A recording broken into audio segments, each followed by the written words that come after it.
Nós vamos retomar hoje à noite a série de mensagens em Gênesis, uma série de mensagens panorâmicas. Nós não estamos detalhando o texto bíblico, nós estamos olhando de forma panorâmica. Hoje à noite nós chegamos à vida de Abraão. Se você deseja ter a Bíblia aí pronta para o texto bíblico, Gênesis capítulo 12. Permita-me começar fazendo uma pergunta.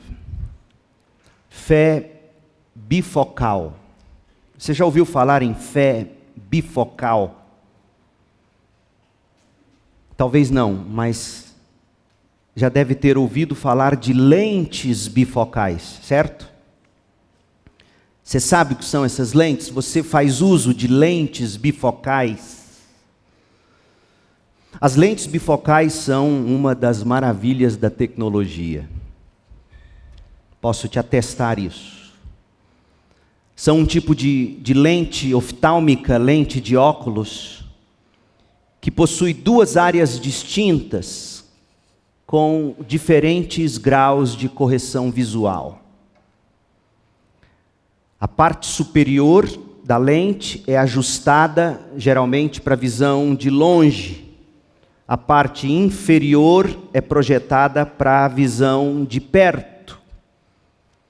Isso permite que a pessoa, como eu, com presbiopia ou vista cansada, pessoas como eu tenham uma visão clara tanto de objetos que estão distantes, quanto próximos, sem a necessidade de ficar trocando de óculos constantemente.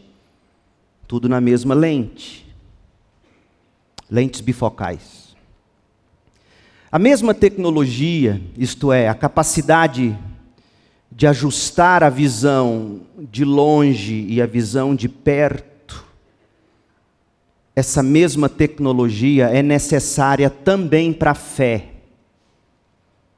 Ou seja, o que as lentes bifocais são para os olhos, a fé bifocal deve ser para o seu coração. Do que estamos falando? Estamos falando do tipo de fé que enxerga, veja bem, a realidade desesperadora do momento presente, sem, contudo, perder de vista a esperança no triunfo do reino de Deus no porvir. Fé bifocal. É o tipo de fé que faz crer na vitória final da justiça, não importa quão escuros, quão instáveis sejam os céus do momento. Fé bifocal. É o tipo de fé que permite você ver a tragédia e a necessidade aqui diante dos seus olhos, mas também enxergar mais adiante a providência do bom Deus realizando no mundo que Ele criou o seu plano bom, agradável e perfeito. Fé bifocal. É o tipo de fé que sente a dor do sofrimento presente, mas respira aliviada de saber que no futuro, como está em Apocalipse 21:4, o próprio Cristo enxugará dos olhos toda lágrima, e não haverá mais morte, nem tristeza, nem choro, nem dor. Todas essas coisas passaram para sempre. Fé bifocal. Abraão pode ter sido o primeiro homem, desde Noé, a usar os óculos bifocais da fé. A história de Abraão tem início formalmente em Gênesis 12. Na verdade, contudo, ela começa em Gênesis 11, 27. Você está com a Bíblia aberta, nós vamos passear muito pela Bíblia. Espero que hoje você tenha trazido a de papel. Quem trouxe a de papel, levanta a mão. Glória a Deus. Quem trouxe no celular, levanta o celular. Queima Deus.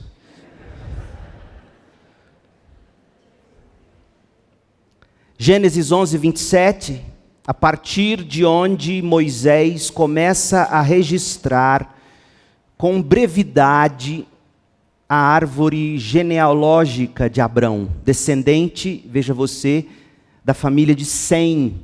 Abraão descende da família de Sem, filho de Noé.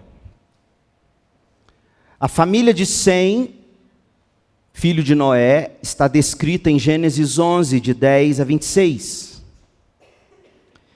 Em Gênesis 11, 27, você tem o início do relato da família de Abraão. Vamos ver um pouquinho quem era ele?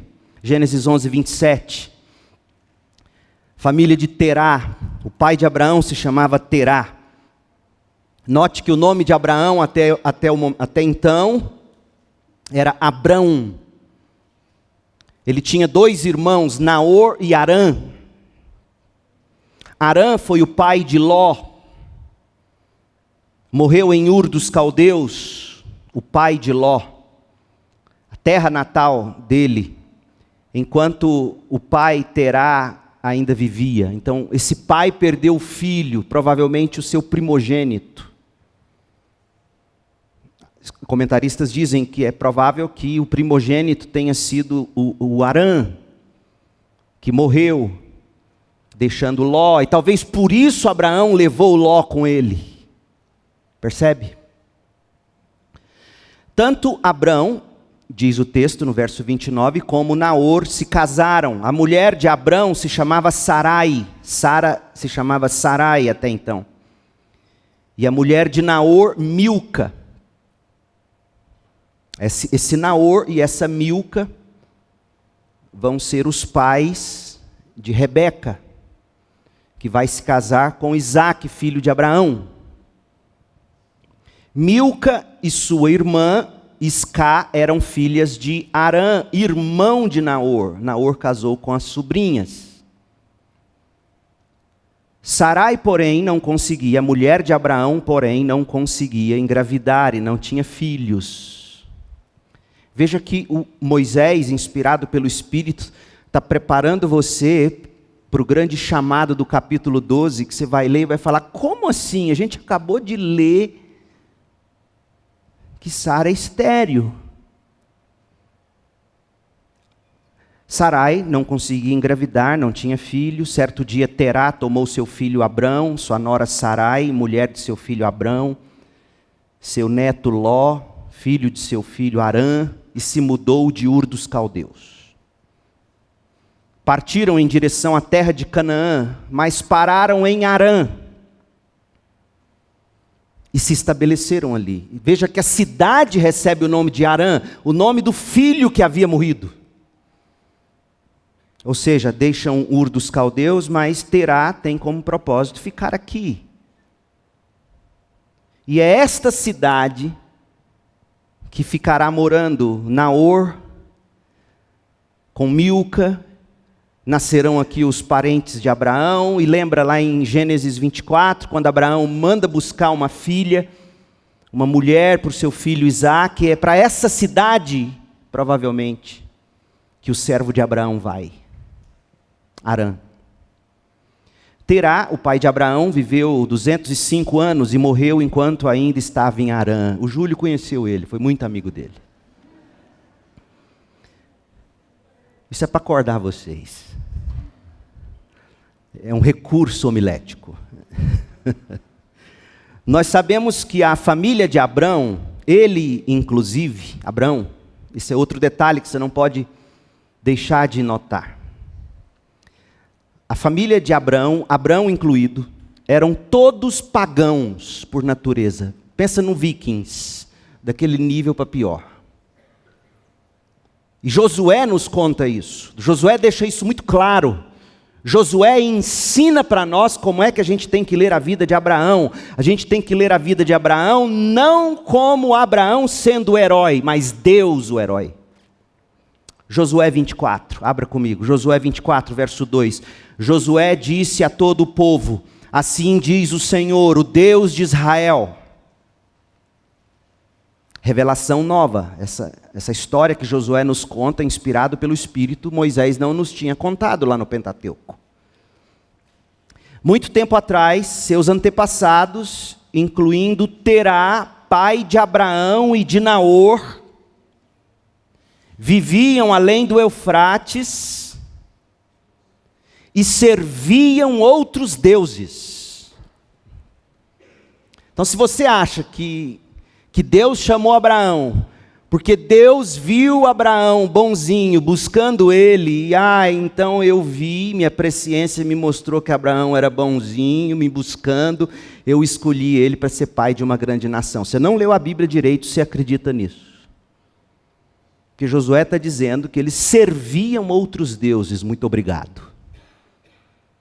Amavam seus deuses. E olha o verso 3. Mas Deus, eu amo essa expressão. Perceberam que na pastoral de hoje eu comecei a escrever uma série de textos onde nós vamos buscar na Bíblia essa expressão, mas Deus. Mas eu tirei seu antepassado Abraão da terra além do Eufrates. Eu o conduzi à terra de Canaã. Eu quis fazer isso com Abraão. Muito obrigado.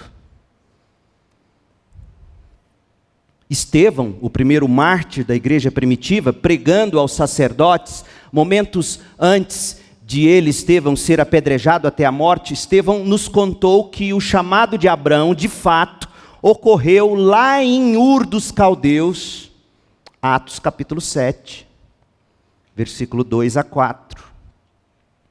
Nos conta que a parada de Terá em Harã não era muito plano de Deus.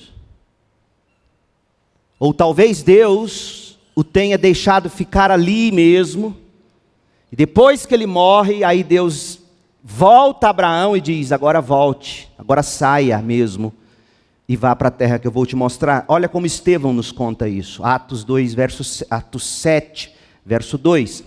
Irmãos e pais, ouçam-me, o Deus glorioso apareceu a nosso antepassado Abraão na Macedônia, na Mesopotâmia, lá na terra de Ur. Ur é um nome que significa original. Essa expressão Ur, ela é muito usada em palavras no alemão, por exemplo, que é um idioma muito antigo, para falar de origens. Ur, talvez fazendo referência a uma das cidades mais antigas da humanidade. Então Deus aparece ao nosso antepassado Abraão, na Mesopotâmia, antes de Abraão se estabelecer em Harã. E eles param em Harã, como a gente leu em Gênesis 11. Mas o chamado começa lá na Mesopotâmia. E o chamado foi este: deixa sua terra natal, seus parentes, vá para a terra que eu lhe mostrarei. E então Abraão saiu da terra dos caldeus, morou em Harã até seu pai morrer. Talvez tenha sido propósito de Deus. A Bíblia não condena Abraão por ter feito isso, ela apenas nos informa que isso aconteceu. Depois Deus o trouxe aqui para a terra onde vocês agora vivem, diz Estevão no seu sermão antes de morrer. Como eu disse, há quem faça referência à cidade de Harã, que é citada em Gênesis 11 e aqui em Atos 7:2, como sendo a pátria-mãe dos parentes de Abrão. A região onde teve origem a família estendida de Abrão. Cidade onde cresceu a nora de Abrão, Rebeca. O irmão dela, Labão. Naor com Milca tiveram... Na verdade, Naor foi avô de Rebeca. Naor foi pai de Betuel. Betuel deu à luz a Raquel e Labão. Então é provável que seja aqui em Harã que estivesse morando essa turma toda, quando em Gênesis 24, a gente vai conhecer a história, Abraão manda o servo mais antigo dele ir buscar uma mulher para o seu filho. E eu disse que Abraão possuía uma fé com lentes bifocais, tal como Noé, pelo seguinte: o patriarca, ele precisou encarar os desafios do presente com olhos no futuro. Abraão abandonou tudo o que ele conheceu durante toda a sua vida para começar tudo de novo em um novo mundo. E veja que ele faz isso 2 vezes. De Ur parando em Harã por anos. Depois de Harã, para a terra prometida finalmente. E quando você chega à vida de Abraão em Gênesis 12, você vai ver que ele andou pela terra toda, o tempo todo, parando aqui e ali em momentos específicos. Então Abraão, ele teve que viver com esse desafio, talvez mais do que Moisés. O desafio de encarar a situação dura do presente com esperança no que Deus estava fazendo. E de fato Hebreus vai nos dizer que ele morreu sem ver tudo isso se cumprir. Ele e todos do Antigo Testamento.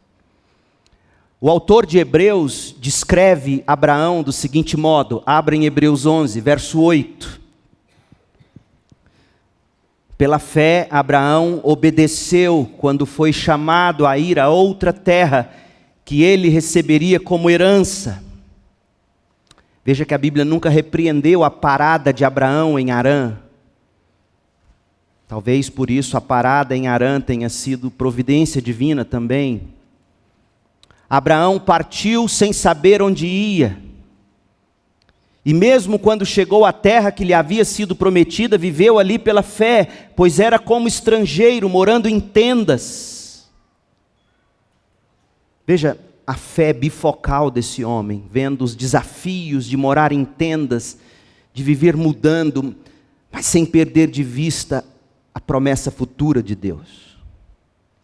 Ele viveu pela fé, pois era como estrangeiro, morando em tendas. Assim também fizeram Isaque e Jacó, que herdaram a mesma promessa. Abraão esperava confiantemente pela cidade de alicerces eternos, planejada e construída por Deus. Eu estou começando com o Novo Testamento, porque o Novo Testamento nos ensina a ler a vida de Abraão. O que Abraão de fato esperava não era prosperidade numa nova terra. Era a cidade de alicerces eternos, planejada e construída por Deus. Todos os pregadores do Evangelho da prosperidade fracassam em ver isto nas Escrituras. Paulo, o apóstolo, também tratando de Abraão como exemplo de fé salvadora, colocou assim, Romanos 4, que texto lindo, mostrando a vida de Abraão. Romanos 4, de 1 a 3.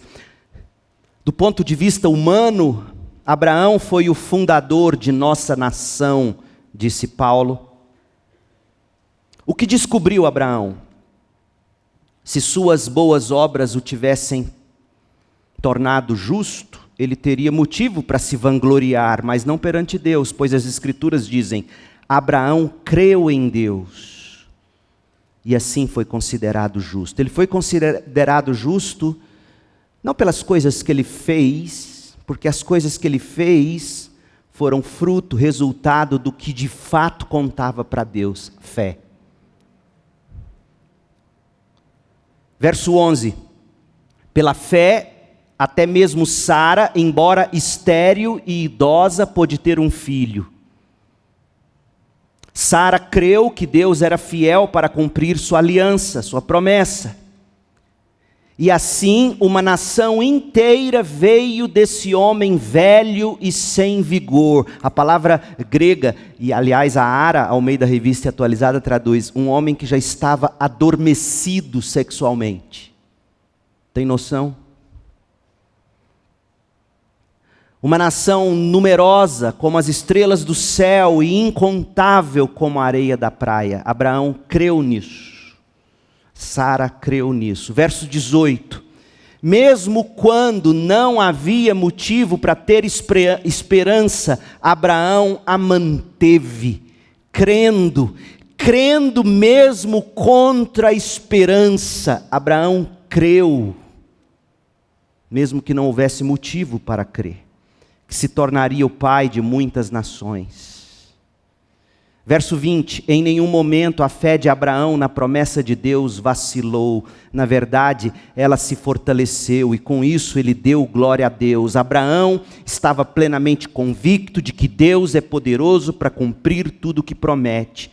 Por isso, por sua fé, Abraão foi considerado justo. Veja, é neste homem de fé bifocal, Abraão, que eu quero chamar você para empregar agora a sua atenção no livro de Gênesis. Gênesis 12. A gente vai fazer uma viagem panorâmica do capítulo 12 ao 25, verso 18. Quem sabe no futuro, Deus permitindo, a gente volte ao livro de Gênesis para a gente caminhar mais vagarosamente por entre as gigantescas e tão elegantes árvores desta lindíssima floresta que é o primeiro livro da Bíblia, o Gênesis. Mas por hora o que a gente vai fazer é sobrevoar essa floresta, é passar por cima, começando pela vida de Abraão, o primeiro patriarca, que vai ser seguido de seu filho Isaac, neto Jacó, bisneto José.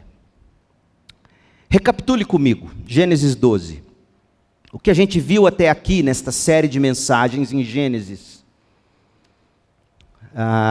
Nós argumentamos que o primeiro livro da Bíblia é, de fato, o primeiro da saga com 5 capítulos. O Pentateuco, Gênesis, Êxodo, Levítico, Número, Deuteronômio. Gênesis ocupa a posição de destaque, em particular no Pentateuco. E também uma posição de destaque na Bíblia como um todo, obviamente, é o primeiro livro da Bíblia. Gênesis apresenta Deus, apresenta Israel, apresenta a importância de Israel na história de salvação oferecida por Deus. E em tudo isso, Gênesis demonstra como a aliança de Deus se une, ou une Deus com Israel. Esse é o objetivo de Abraão, ou de Moisés, ao escrever Gênesis. Gênesis estabelece Deus, o Deus da aliança com Israel. Gênesis estabelece esse Deus como o único Criador, sustentador, juiz de todo mundo, independentemente de raça, nacionalidade. Como o primeiro livro do Pentateuco, Gênesis atua como prelúdio para o que virá a seguir no Antigo Testamento. Por exemplo, Gênesis vai nos preparar para o maior personagem humano de Israel, Moisés. Gênesis vai nos preparar para o evento mais crucial de Israel, o Êxodo. Gênesis nos prepara para o momento definidor de Israel, a lei que será entregue a Israel lá no Sinai. O futuro imediato de Israel está sendo preparado aqui, a conquista de Canaã. Gênesis ainda revela as raízes e o resultado da rebelião humana contra Deus, individualmente e mundialmente. Gênesis começa a nos preparar para ver o lugar de Israel como remédio para essa rebelião. Gênesis, nós vimos, Gênesis se divide em 2 partes grandes. De Gênesis 1 a 11, nós temos a história primeva. E debaixo desse tópico maior, a história primeva, Gênesis de 1 a 11, nós temos 4 histórias menores. Nós temos o princípio da história, a criação. Nós temos o paraíso, a história do Éden. Nós temos o pecado do homem, a história da queda e o resultado. Nós temos a punição de Deus, a história de Noé, do dilúvio e das nações. Tudo isto preparando o palco para Abraão. Gênesis de 1 a 11 é para dizer, o Deus que criou tudo é o Deus que chamou Abraão. E Deus chamou Abraão porque o homem bagunçou tudo desde o pecado. Você tem que saber ler a Bíblia teologicamente, senão você vai destruir as Escrituras. A segunda parte, que começa agora, no nosso estudo de hoje, vai do capítulo 12 ao fim do livro, ao capítulo 50. Se a primeira parte é a história primeva, a segunda parte é a história patriarcal. Na primeira parte, nós temos 4 episódios da série Gênesis. A primeira temporada, acho que você entende melhor assim. A primeira temporada de Gênesis é do 1 ao 11, e a segunda temporada é do 12 ao 50. A primeira temporada tem 4 episódios: o princípio, o paraíso, o pecado e a punição. A segunda temporada, a história patriarcal, do 12 ao 50, tem 4 episódios: o pacto, que é a história de Abraão; o perigo de pôr tudo a perder, que é a história de Isaac; o povo de Deus, a história de Jacó; a providência de Deus, a história de José.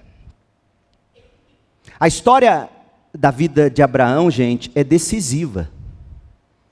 É decisiva tanto em Gênesis como no Pentateuco e na Bíblia como um todo. Por exemplo, lá em Êxodo 3, versículo 15, quando Deus for se revelar a Moisés, para chamar Moisés para libertar o povo do Egito, olha como é que Deus vai se apresentar. Eu sou o Senhor, o Deus de Abraão, o Deus de Isaac, o Deus de Jacó. Esse é meu nome para sempre, o nome pelo qual serei lembrado de geração em geração. E assim, Deus se apresentará ao longo de todo o Antigo Testamento. Mais adiante ainda, na revelação bíblica, abrindo o Novo Testamento, vá lá em Mateus 1, verso 1. Olha o título que Mateus vai dar para o seu evangelho, que é o primeiro livro do Novo Testamento. Olha o título. Versículo 1 do capítulo 1 de Mateus é o título do evangelho de Mateus. E Mateus diz assim: este é o registro dos antepassados, livro da genealogia de Jesus Cristo, descendente de Davi e de Abraão. Você sabia que Abraão é a pessoa mais citada no Antigo Testamento, atrás de Moisés e de Davi? É nessa ordem: Moisés, Davi, Abraão. E quando você chega no Novo Testamento, o nome mais citado é Moisés, em segundo lugar, Abraão. Abraão é figura importantíssima no judaísmo, no cristianismo e no islamismo. Entretanto, diferentemente das histórias que não estão na Bíblia, o meu hiperfoco da vez está sendo Alexandre o Grande. Estou lendo sobre Alexandre o Grande. As histórias dele com o cavalo bucéfalo, impressionante. Você olha para qualquer história humana, o ator principal é o homem. E isso, papai e mamãe, que tem que ensinar a Bíblia para os filhos, porque eu aposto que seu filho vai falar assim: por que Abraão tinha 2 mulheres? Vai te fazer cada pergunta cabeluda, que você vai falar, como é que eu saio dessa? Você vai ligar para mim e eu vou dar tu. Porque você vai ter que explicar, cada um com seus problemas. Diferentemente das histórias que não estão na Bíblia, a grande importância de Abraão ou de qualquer personagem humano na Bíblia não está baseada em quem o personagem é,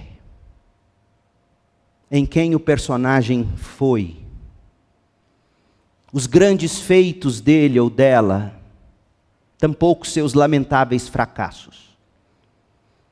Você tem que olhar para Deus na história, não para o personagem. Deus na história. A importância de Abraão e de qualquer outro personagem humano na Bíblia consiste no que Deus fez em Abraão, fez por Abraão e através de Abraão, para a glória dele próprio, Deus. É assim que você lê a Bíblia, é assim que você lê a história de Abraão, Isaac, Jacó, José, Davi, Moisés. Como é que você lê a vida desses homens? Você olha para o que Deus fez neles, por eles, através deles, para a glória de Deus, no cumprimento de seu plano eterno. É assim que você lê a Bíblia. Do contrário, você vai abrir a Bíblia e vai tentar extrair 3 ou 4 lições para o seu sucesso financeiro, para a sua saúde espiritual. A Bíblia não foi escrita para isso. Apesar de que tudo isso vem como consequência, ou não. A Bíblia foi escrita para revelar quem nosso Deus é e o que Ele está fazendo no mundo hoje. E Deus se revela a nós, aqui no caso, através do relacionamento dele com Abraão. Portanto, quando você estuda a história de qualquer personagem bíblico, concentre-se em Deus. Na ação soberana de Deus, na ação graciosa de Deus, na ação decisiva de Deus. Deus é o personagem principal da Bíblia, do início em Gênesis ao fim em Apocalipse. Vou te dar uma dica de como ler livros. Vamos lá? Não tem como ler livros, a não ser que você esteja lendo um romance, enfim, sem você ter que ter algum spoiler. Então, como é que você lê um bom livro? Você lê um livro primeiro, você lê o começo e você lê o fim. Vamos fazer isso? Para você ver do que se trata a Bíblia? Olha como vai ficar mais claro a Bíblia para você. Lê o começo da Bíblia comigo, Gênesis 1. Você abre a Bíblia em Gênesis 1. Do que trata a Bíblia? Vamos lá, faz isso essa semana com um amigo. Vou te mostrar do que trata a Bíblia. Abre a Bíblia aí, Gênesis 1. Aí no final você vai falar, você é inteligente, hein, irmão Júlio? Mas pode contar de onde você aprendeu, irmão Júlio. Gênesis 1. No princípio, Deus criou os céus e a terra. Vai lá para o último livro da Bíblia, Apocalipse 22, último capítulo, os 2 últimos versículos. No princípio, Deus criou os céus e a terra. Para que Deus criou os céus e a terra? É a pergunta. É isso que você tem que fazer. Você está lendo a Bíblia. Por que Deus criou os céus e a terra? Gênesis vai me contar isso. Qual é o propósito de Deus em criar os céus e a terra? Ele não precisava ter criado os céus e a terra, certo? Ele é Deus. Desde sempre em perfeita comunhão, Pai, Filho e Espírito Santo. Absolutamente perfeito em si mesmo, bastante em si mesmo, alegre em si mesmo. Por que no princípio Deus criou os céus e a terra? Vão lá para o final da Bíblia, o Apocalipse, que é Deus corrigindo a história. Olha como é que a Bíblia termina. Aquele que é testemunha fiel de todas as coisas diz. Quem que é este? É Jesus Cristo, o Filho eterno de Deus. Portanto, aquele que criou todas as coisas, que estava no princípio com Deus, que criou todas as coisas, sem Ele nada do que foi feito se fez. João capítulo 1. Aquele que é testemunha fiel de todas essas coisas diz, sim, venho em breve. Amém, Senhor Jesus. Que a graça do Senhor Jesus Cristo esteja com todos. Deus criou todas as coisas para a glória dele, num relacionamento glorioso de amor com as suas criaturas. Eu venho em breve para estar com aqueles que eu criei e regenerei.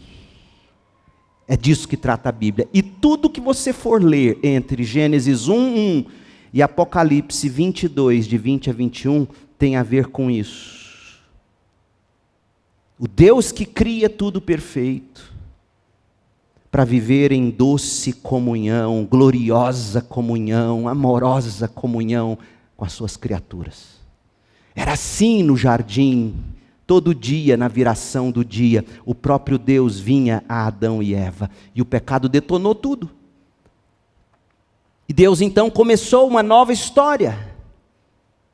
E a Bíblia termina dizendo que Deus vai fazer agora, definitivamente, aquilo que Ele planejou fazer desde o início, quando Ele criou os céus e a terra. Então você vai ler a Bíblia com esses olhos.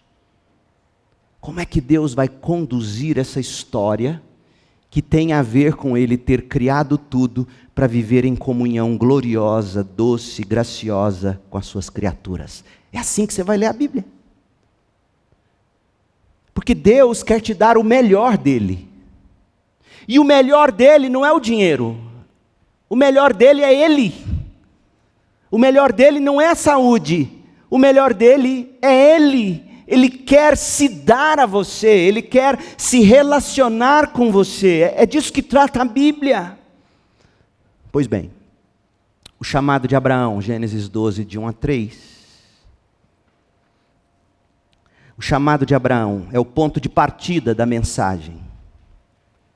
Gênesis 12, de 1 a 3, está... Guarda o que eu acabei de dizer, não joga fora não, você vai entender. Vai amarrar na sua cabecinha agorinha, presta atenção.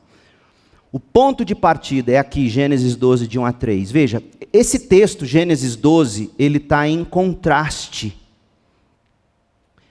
com o caos que virou a humanidade em Gênesis 11, na Torre de Babel. Gênesis 11, de 1 a 9, o relato da Torre de Babel. Preste atenção, Deus criou todas as coisas perfeitas para a glória dele, para a doce e gloriosa comunhão com a criação. Gênesis 1 e 2 nos mostram isso. O princípio, o paraíso, aí Gênesis 3 mostra o pecado, Gênesis 4 e 5 a degradação da humanidade, Gênesis de 6 a 10 a coisa fica pior, Deus manda o dilúvio, salva Noé e sua família. Quando Noé sai na arca, ele planta uma vinha, toma um porre, ou seja, o vírus do pecado nunca deixou o homem. E aí você chega em Gênesis 11. E o que a gente encontra em Gênesis 11? A gente encontra em Gênesis 11 a humanidade em rebelião contra Deus. A humanidade em rebeldia contra uma palavra direta de Deus. Olha qual era a palavra de Deus. Deus diz isso no seu mandado da criação, Deus diz isso no mandado a Noé. Veja bem o que Deus diz no mandado da criação, no que Deus disse a Noé, e o que nós vamos ouvir dos lábios dos homens de Babel. Gênesis 1, 28, eu leio para você. Então Deus os abençoou e disse: sejam férteis, multipliquem-se, encham e governem a terra. Esse era o mandado da criação. Eu abençoo vocês. Lembra como que Deus vai fazer com Abraão? Eu vou te abençoar para você abençoar as nações. É isso que a gente vai ler em Gênesis 12. Estou te dando um spoiler. Pois bem, lá na criação, Gênesis 1, 28, Deus os abençoou para eles serem férteis, multiplicarem, encher e governar a terra. Espalhar o reino de Deus, espalhar o Éden. Pois bem, o dilúvio, Gênesis 9, 1. Depois do dilúvio, Gênesis 9, 1. Deus abençoou Noé, é impressionante. Deus abençoou Noé e seus filhos e lhes disse: sejam férteis, multipliquem-se, encham a terra. Em Gênesis 12, Deus vai dizer a Abraão: eu vou abençoar você, você vai ser fértil, pai de uma nação, você vai abençoar as nações. E por que Deus diz isso a Abraão? Por causa do que aconteceu em Gênesis 11, verso 1. Veja Gênesis 11, 1. E veja o que o povo, o que a humanidade, que já tinha dado as costas para Deus. Vamos brincar um pouquinho? A primeira reunião da ONU, Gênesis 11, é brincadeira. Gênesis 11, Gênesis 11, de 1 a 4. Houve um tempo em que todos os habitantes do mundo falavam a mesma língua e usavam as mesmas palavras. Ao migrarem do leste, partindo do oriente, encontraram uma planície na terra da Babilônia, em Sinar, onde se estabeleceram. Não era para estabelecer. Qual era o mandado da criação? Multipliquem, enche, governe a terra. Qual é o mandado para Noé? Eu abençoei você para você ser fértil, multiplicar, encher a terra, governar a terra. Você está sabendo disso. Eu estou te ensinando a ler a Bíblia, gente. Eu não estou só pregando aqui hoje à noite. Estou te ensinando a ler a Bíblia. Você já está sabendo o que Deus quer da humanidade. Aí você chega aqui na Torre de Babel e vê esse povo estabelecendo, parando. Opa! E aí, sempre acontece isso. começaram a dizer uns aos outros. Olha o verbo, venham. O verbo deveria ser vá. Vamos encher a terra, não, venham. Vamos fazer tijolos, endurecê-los no fogo. Naquela região era costume usar tijolos em vez de pedras e betume em vez de argamassa. Depois disseram, venham. Olha o verbo de novo. Vamos construir uma cidade com uma torre que chegue até o céu. Assim, ficaremos famosos. Se você tem dúvida do que eu estou dizendo é verdade até aqui, se você acha que eu estou te induzindo a ler de forma incorreta o texto, olha o que eles vão dizer. E não seremos espalhados pelo mundo. Ponto. O que é isso aqui, gente? Isso é rebelião. Flagrante rebeldia contra Deus. Contra a lei de Deus, que os abençoou na criação, dizendo, eu os abençoo para vocês serem férteis, multiplicarem, encher a terra e governar. Depois do dilúvio, abençoou Noé, os filhos de Noé, para serem férteis, multiplicar, encher a terra e governar. E aqui vem vocês dizer, venham, vamos nos estabelecer, vamos cuidar de nós mesmos, vamos nos autogovernar, inclusive tendo acesso ao céu. É uma nova religião, é uma nova proposta, é uma rebelião. Deus não concorda com isso, esse plano não pode dar certo. O que Deus faz? Continua lendo o texto, verso 5, Gênesis 11, 5. O Senhor desceu para ver a cidade e a torre que estavam construindo. Vejam, disse o Senhor, todos se uniram e falam a mesma língua. Se isto é o começo do que fazem, nada do que se propuserem a fazer daqui em diante lhes será impossível. Venham, vamos descer e confundi-los com línguas diferentes, para que não consigam mais entender uns aos outros. Assim, o Senhor os espalhou pelo mundo inteiro, e eles pararam de construir a cidade. Ou seja, o projeto humano fracassou. Você não tem que ter medo da ONU. Leia o Salmo 2. O projeto humano sempre fracassará. Ela rebelou e Deus veio e puniu. E aí ela recebeu o nome de Babel ou Babilônia, que significa confusão, pois ali o Senhor confundiu as pessoas com línguas diferentes e as espalhou pelo mundo. Eu mandei vocês se espalharem pelo mundo, não foi? Papai não mandou? Mamãe não mandou? Não quiseram? Agora vão. É o que está acontecendo aqui. Aí nesse ponto da história, alguém poderia dizer assim, pronto, fracassaram os planos de Deus. A humanidade virou as costas para Deus. Deus, em troca, puniu todo mundo, mandando todo mundo para bem longe. Só que não. Porque se você ler com atenção, olha o que vem na sequência. Gênesis 11, 10 é a história da descendência de Sem, filho de Noé. De quem nascerá quem mesmo? Abraão. Lembra? Abraão. Agora você está pronto para ler o chamado de Abraão. Para você nunca mais pegar o texto de Abraão, Gênesis 12, de 1 a 3, e querer fazer de Deus um abençoador de projetos humanos. Porque o que Deus vai fazer em Gênesis 12, de 1 a 3, é corrigir o que Babel estragou.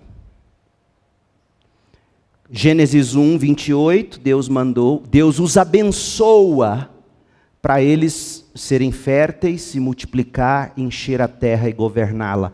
Em Gênesis 9, Deus abençoa Noé para eles serem férteis, multiplicar, encher a terra e governá-la. Não é isso? Babel estragou tudo. Agora olha o que Deus vai dizer a Abraão, é impressionante. Deus não perdeu o fio da meada. O Deus de Gênesis 1 é o Deus que chamou Abraão. E Moisés quer que você enxergue isso. Para que Deus te abençoa? Para que Deus te faz prosperar? Para você ser fértil, se espalhar, abençoar a terra e governar, etc. Olha só, Gênesis 12, 1. O Senhor tinha dito a Abrão: deixe sua terra natal, seus parentes e a família de seu pai, e vá à terra que eu lhe mostrarei. Isso aqui está em harmonia com Gênesis 1, 28, Gênesis 9, 1. Deixa sua terra natal, seus parentes, sua família de seu pai, e vá. Vá à terra que eu lhe mostrarei. Lá em Babel, o que eles disseram? Venham para cá, vamos construir um nome para nós. A ordem não é venham, a ordem é vá. Farei de você uma grande nação, o abençoarei, como Deus abençoou Adão e Eva, em Gênesis 1, 28, como Deus abençoou Noé, em Gênesis 9, 1. Eu o abençoarei, o tornarei famoso, seu nome grande, você será uma bênção para os outros. Gente, quanto mais bênção Deus te dá, mais responsabilidade você tem em abençoar. É nessa proporção. Deus te deu muita saúde, invista sua muita saúde abençoando outros. Deus te deu muito dinheiro, invista muito dinheiro nos outros. Se há algo que você pode extrair de Abraão, é isso. Deus não te enriquece para você viver o projeto de Babel. Deus te enriquece para te espalhar. Mas isso é outra coisa. Olha só. Eu vou abençoar os que te abençoarem, verso 3, e eu vou amaldiçoar os que amaldiçoarem você. E por meio de você, todas as famílias da terra serão abençoadas. Se você contou, você chegou ao número 7. 7 bênçãos prometidas a Abraão aqui, nos versos 2 e 3. A resposta de fé ao chamado de Deus no verso 1, conferia 7 bênçãos. Farei de você uma grande nação. Essa promessa significa que Deus começaria a redimir a humanidade pecadora, chamando um único indivíduo. E por que Deus quer fazer essa grande nação? Porque Deus quer relacionar-se com eles. Deus nos criou para o Éden, comunhão com Ele. Deus nos restaurou em Cristo para o novo céu e para a nova terra, comunhão com Ele. Por que Ele cria uma nova nação? Comunhão. Farei de você uma grande nação. Eu o abençoarei. Por quê? Porque você terá que ter recursos para você viver esse meu projeto. Aliás, foi isso que Jesus nos ensinou a orar. Se você pegar a oração do Pai Nosso que estás no céu, santificado seja o teu nome. Esse é o único pedido dessa oração. Você sabia disso? É o principal pedido. Santificado seja o teu nome. Todas as petições a seguir servem a essa primeira. Para o nome de Deus ser santificado, o reino dele tem que se espalhar. Porque somente onde ele reina de fato, seu nome é grande e santo. Venha a nós o teu reino, seja feita a tua vontade. É a única maneira do nome de Deus ser santificado. O pão nosso de cada dia você precisa comer, ter saúde para viver essa vida em todo vigor, para santificar o nome de Deus. Perdoa as nossas ofensas. Você precisa de perdão para chegar à presença de Deus. Não nos deixes cair em tentação, livra-nos do mal. Não tem como você santificar o nome de Deus lambuzando-se no pecado. Percebe? Tudo na oração do Senhor é para atender ao primeiro e único e principal pedido: santificado seja o teu nome. Então Deus abençoa Abraão porque ele precisava disso para ele formar essa nação. Tornarei seu nome grande, porque a glória do nome deste homem era a glória do Deus desse homem. Abraão não teria um nome grande simplesmente para ser famoso, não, era o nome de Deus em jogo. Tanto que Moisés, quando ele vai orar a Deus, que queria trucidar aquele povo duro de coração, Moisés diz: Deus, Senhor, não faça isso. O que as nações vão dizer do Senhor que tirou esse povo do Egito? Não estrague o seu nome com essa gentalha. E Deus disse: você tem razão. O nome de Deus está em jogo no seu nome. Sabia disso? Guardadas as proporções, é claro, é óbvio, pelo amor de Deus. Não digam que eu estou dizendo que Deus está limitado a você. Não, pelo amor de Deus. Mas a maneira como o seu nome vai sendo visto entre as pessoas enaltece ou diminui a glória de Deus na sua vida. Você será uma bênção para as nações. É para isso que Deus te dá seus recursos, suas oportunidades, seus talentos, sua saúde. É para você ser bênção para outras pessoas. E aí Ele garante: eu vou abençoar quem te abençoar, você não precisa temer. E eu vou amaldiçoar quem te amaldiçoar. Porque por seu meio, todas as famílias da terra serão abençoadas. Meu povo, é com base nisso aqui que o salmista cantou o que ele cantou. Abra no Salmo 67 e veja que coisa linda. Salmo 67, de 2 a 4. O livro mais missionário no Antigo Testamento é os Salmos. É o livro que mais convoca o povo de Deus a louvar a Deus e a espalhar o nome de Deus entre as nações. Salmo 67, 2. Que teus caminhos sejam conhecidos em toda a terra. É o chamado de Abraão. E tua salvação entre as nações de toda parte. Que os povos te louvem, ó Deus, sim, que todos os povos te louvem. Que o mundo inteiro cante de alegria, pois governas os povos, não somente Israel, os povos com justiça e guias as nações de toda a terra.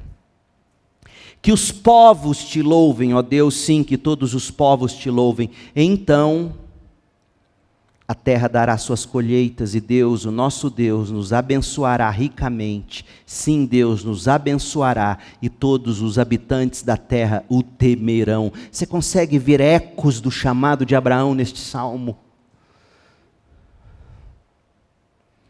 Esse é o chamado de Abraão.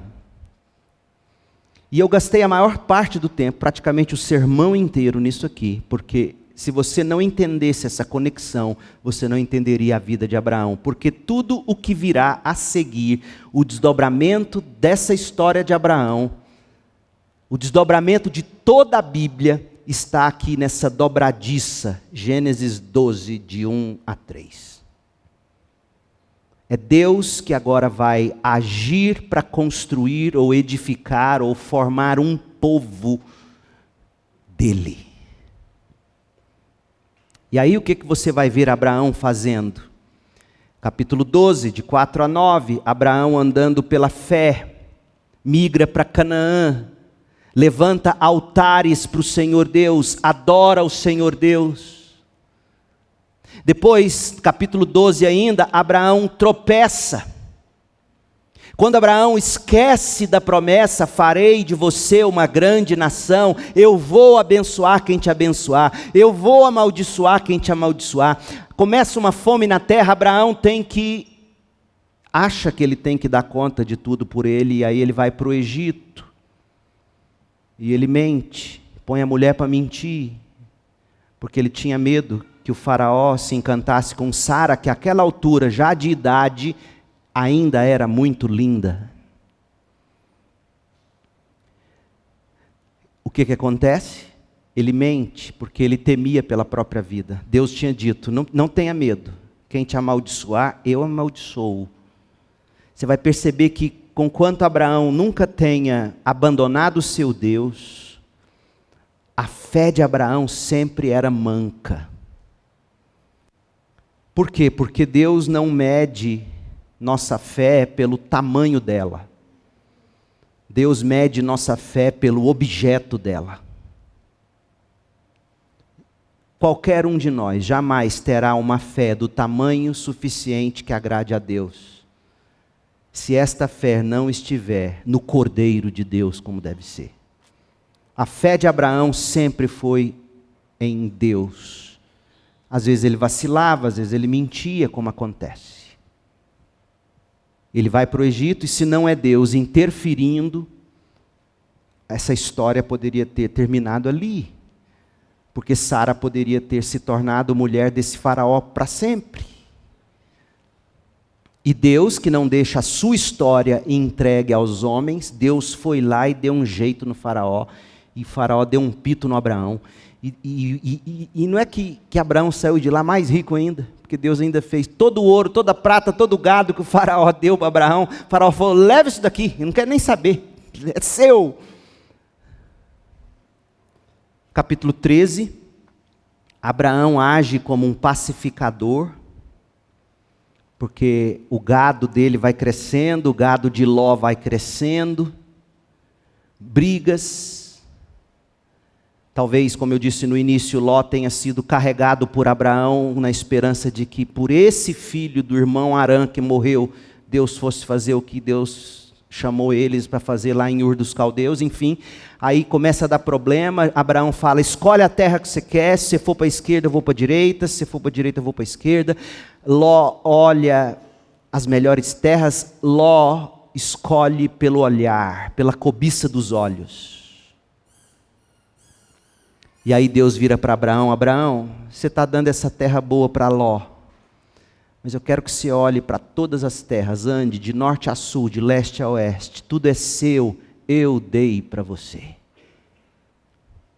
Capítulo 14, com fé e amor, Abraão age para resgatar Ló de Sodoma. Ele recebe a bênção de Melquisedeque, o rei sacerdote de Salém. No capítulo 15, o Senhor renova a promessa, considerando Abraão justo, confirma com ele a aliança solene. No capítulo 16, cansada de esperar em Deus, Sara pega a serva egípcia Agar, dá para Abraão e diz: tenha um filho com ela. Nasce Ismael, o primeiro árabe da história.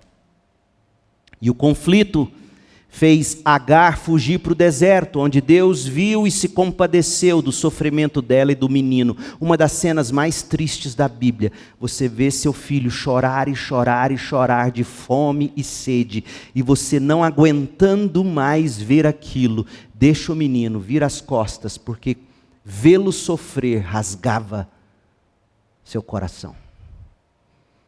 Aí Deus viu esse menino e a situação dessa mãe. Capítulo 17, Abraão recebeu o nome dele, Abraão, quando o Senhor dá a ele uma revelação mais completa da aliança, institui a circuncisão aqui como sinal da aliança entre ele e os descendentes. Capítulo 18, Deus, em forma humana, visita Abraão, atesta a Abraão, afirma a Abraão que Sara mesma é quem daria a luz ao filho de Abraão, ainda que Abraão estivesse sexualmente morto, ainda que Sara estivesse fora de época de fertilidade há muito tempo. Sara ri de incredulidade, mas Deus promete, Deus encoraja Abraão, em meio a tudo isso, a interceder por Sodoma e Ló. Capítulo 19, os anjos do Senhor resgataram Ló de Sodoma, destruíram a cidade por completo. A mulher de Ló, fugindo de Sodoma, não deveria olhar para trás, olha para trás, vira estátua de sal. As filhas de Ló embriagam o pai, dormem com o pai, e de uma nasce Moabe, da outra nasce Amon, respectivamente, de onde vieram os povos amonitas e os moabitas. E a Bíblia está mostrando essa história de Ló, paralela, para dizer, está vendo o que acontece com um homem lá no início que não confia plenamente em Deus? Não era para ter levado Ló, mas carregou esse encosto. Tem encostos que você deixa no ninho.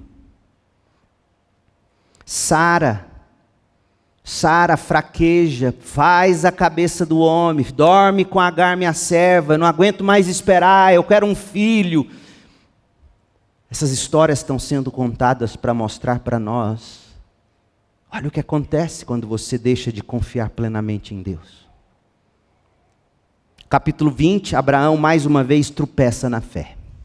Em Gerar, por covardia, de novo, ele mente a respeito de Sara. Abimeleque queria levar Sara para o harém dele, colocando mais uma vez em perigo o cumprimento da promessa de Deus. Imagina se Sara, que ainda não tinha dado à luz Isaac, fica no harém desse homem. Mas Deus defendeu o nome dele. Foi lá, não deixou Abimeleque ficar com ela. Deus sempre limpando as cacas de Abraão. Então, Abraão não foi tão santo assim. Capítulo 21, Isaac nasceu, Ismael foi mandado embora definitivamente, Abimeleque fez aliança com Abraão. Capítulo 22, Deus provou Abraão, pedindo que o patriarca oferecesse Isaac como sacrifício, mas não deixou que o menino fosse sacrificado, deu a Abraão um cordeiro que morreu no lugar de Isaac. E nesse ponto da história, eles contam a Abraão que o irmão dele, Naor, tem uma descendente, Rebeca. E é aqui que a antena de Abraão se liga e diz, mulher para o meu filho, dos meus parentes. Capítulo 23, Sara morreu, Abraão chorou muito, amava essa mulher de paixão, apesar de tanta covardia, e negociou para comprar do povo da terra um túmulo em Hebrom para sua mulher. Capítulo 24, Abraão envia seu servo para encontrar a esposa para Isaac. Deus, por meio de notável providência, conduz o servo mais velho de Abraão até Rebeca, filha de Naor e irmã de Labão. E o último capítulo de Abraão é o 25, quando ele casa com uma mulher com um nome muito sugestivo para a idade dele, Quentura. Mentira, não tem o N. É um artifício homilético, para te acordar. Abraão se casa com Quetura. Ele dá tudo o que ele possuía para Isaac, o filho da aliança, e morre. E eis o epitáfio de Abraão. Leia comigo, Gênesis 25, 7.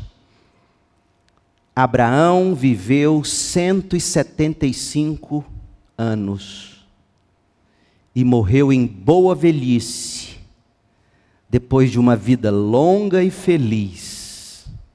Deu o último suspiro e, ao morrer, reuniu-se a seus antepassados. Foi assim que ele terminou. Deus prometeu, Deus cumpriu, apesar de todos os erros dele. Na sequência, Ismael se multiplica. Gênesis 25, 18, nos conta que Ismael, o filho da teimosia de Sara, se multiplica em franca oposição a todos os descendentes de Isaac. Gênesis 25, 18. E a partir de Gênesis 25, 19, virá a vida de Isaac, que Deus permitindo, estudaremos na semana que vem. Esta é a história de Abraão em resumo. Deixe-me te dar 3 ou 4 breves lições sobre Abraão. Primeiro, o pecado e a rebelião dos homens contra Deus não são fortes o bastante para impedirem o avanço dos planos redentores de Deus. Não foi no passado, não será no presente nem no futuro. O pecado de Adão não atrapalhou o plano de Deus. O pecado de Noé não atrapalhou o plano de Deus. A rebelião de Babel não parou Deus. Nesse contexto, Deus levanta Abraão. E de Abraão nasceu o nosso Salvador. Em Cristo, Deus cumpre todos os seus planos, todos os sims de Deus em Jesus Cristo. Pecado e rebelião, o seu pecado, a sua rebelião contra Deus, não são fortes o bastante para impedirem o avanço dos planos de Deus na sua vida. E sabe o que você tem que fazer hoje à noite? É se arrepender, é jogar as armas no chão e abraçar o descendente de Abraão por excelência, o Senhor Jesus Cristo. É o que Paulo diz em Gálatas 3,16. O descendente de Abraão, o Cristo. Foi o que Mateus mostrou para nós no capítulo 1. E quando o Mateus termina o evangelho no capítulo 28, ele entrega a grande comissão, e a grande comissão nada mais é do que o chamado de Abraão para a igreja. Vão por todas as nações, abençoem as nações. Eu abençoei vocês para vocês abençoarem as nações. Vão por todas as nações, façam discípulos de todas as nações, batizem eles em profissão pública de fé, ensinem eles a guardar todas as coisas que eu ensinei a vocês. A grande comissão é o chamado de Abraão para a igreja. E quando você chega em Apocalipse 7, versículos 9 e 10, você vê povos de todas as tribos, línguas e nações diante do Cordeiro. O que Deus prometeu a Abraão, o que Deus comissionou a igreja para fazer, você vê numa cena linda, vívida, em Apocalipse 7, de 9 a 10. Essa é a primeira lição quando você olha para a vida de Abraão. O seu pecado, a sua rebelião, o pecado e a rebelião do mundo contemporâneo contra Deus, porque é contra Deus, ponto final. Todos os povos, todas as nações, diz o Salmo 2, tramam contra o ungido do Senhor. Babel foi assim, todos os governos são assim. E será sempre assim. Mas você não precisa temer, porque pecado e rebelião de homens contra Deus não são fortes o bastante para impedirem o avanço dos planos redentores de Deus. Segunda lição: a graça soberana e decisiva de Deus, escolhendo, chamando e santificando o pecador, é a nossa única esperança. Olha para Abraão. Abraão estava muito bem, obrigado, em Ur dos Caldeus, adorando os deuses pagãos do papai Terá. Não buscava Deus, não queria Deus.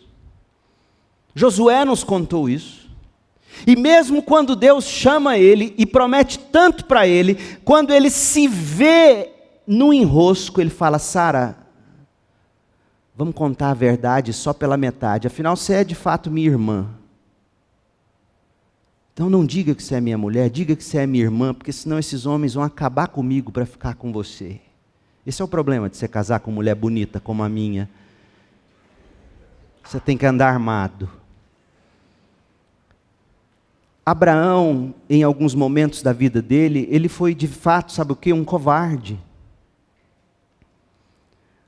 Por quê? Porque o que define a história de alguém é a graça soberana e decisiva de Deus, escolhendo, chamando, santificando o pecador. Isso é a sua única esperança. É a única esperança para o seu filho. É a única esperança para a sua família. Através de um ato de revelação direta e pessoal, de iniciativa do próprio Deus, o Senhor ordenou a Abraão que deixasse a terra natal, a casa do pai. Aliás, outro paralelo com o Éden. Você lembra de Gênesis 2, 24? Você deixa pai e mãe. Aí aqui o chamado de Abraão, você deixa a casa do pai. Porque eu vou repetir para você, maior nos planos de Deus é a igreja do que qualquer casamento. No céu não tem casamento, mas tem igreja, tem povo de Deus. Você não precisa se sentir menor por ser celibatária, celibatário, por não ter vida de casado. É só você viver o projeto de Abraão para a sua vida, uma vida no estilo grande comissão. Esse é o chamado. seja você casado ou solteiro. Mas se for para viver em promiscuidade, é melhor que case. Porque Deus também não vai deixar você com a barguinha aberta. Você precisa tomar cuidado. Então, em segundo lugar, o que você aprende? Graças a Deus que depende de Deus, em última instância. Ele chama, Ele salva, Ele santifica, Ele comissiona, Ele sustenta. E mesmo quando a gente tropeça, Deus vem e nos socorre no nosso tropeço. Como Ele fez com Abraão e Sara, pelo menos 2 vezes, quando Abraão mentiu. Terceiro lugar, a resposta humana à iniciativa soberana e decisiva de Deus terá sempre de ser a fé. Deus te chama, Deus te regenera e você responde com fé. Uma fé que é operosa.